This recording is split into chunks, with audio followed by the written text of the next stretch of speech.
اللہ تعالیٰ جب کسی سے ناراض ہوتا ہے تو بازو کا سرمایہ نہیں چھینتا، سجدوں کی لذت لے جاتا ہے۔ لوگوں کے پاس ہر چیز ہوتی ہے لیکن بندگی کا موقع نہیں ہوتا۔ وَاعْتَصَمُوا بِاللَّهِ،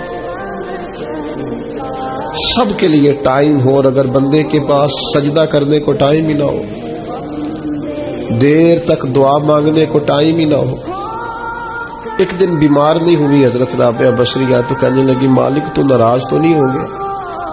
تو مجھے بیمار کرتا ہے تو میں تجھے یاد بڑا کرتی ہوں، میرا نفس کمزور پڑ جاتا ہے، گناہ کی طرف نہیں جاتا، میں ذرا بیمار رہتی ہوں تو ٹھیک رہتی ہوں، مہربانی کر تو میرے اوپر وہ سارا بوجھ ڈال جس سے میرا نفس کمزور رہے اور تیری بات واعتصموا باللہ۔ لمبی لمبی دعائیں مانگا کریں، دیر تک اپنے رب کے حضور حاضر رہا کریں۔